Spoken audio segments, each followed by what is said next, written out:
ये अंबानी फैमिली की शादी नहीं थी, ये शादी के फंक्शन से पहले का फंक्शन था। यानी अब एक और चीज आ गई है, प्री वेडिंग सेलिब्रेशन।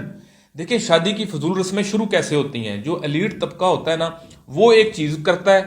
अब जो नीचे उसके तबका होता है, वो अपना आप अमीर साबित करने के लिए उसको भी वो बोंगी मारनी पड़ती है। जब तक वो बोंगी नहीं मारेगा, वो अमीर अमीर अपने आप को नहीं समझेगा या लगेगा। इसी तरह उन्होंने शादी पे के प्री वेडिंग सेलिब्रेशन पे नाचने वाले बुला लिए, दुनिया के टॉप के सिंगर्स बुला लिए, अमीर तरीन अफराद बुला लिए।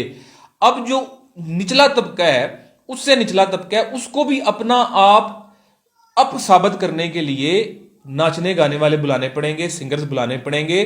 और जो गरीब तबका है वो फिर क्या करेगा, वो फिर लोकल डांसर्स बुलाएगा, वो गली मोहल्ले के नाचने गाने वाले बुलाएगा। तो ये इस तरह एक रस्म शुरू हो जाती है। देखिए इसीलिए कहा गया कि फजूल खर्ची से बचो, असराफ से बचो।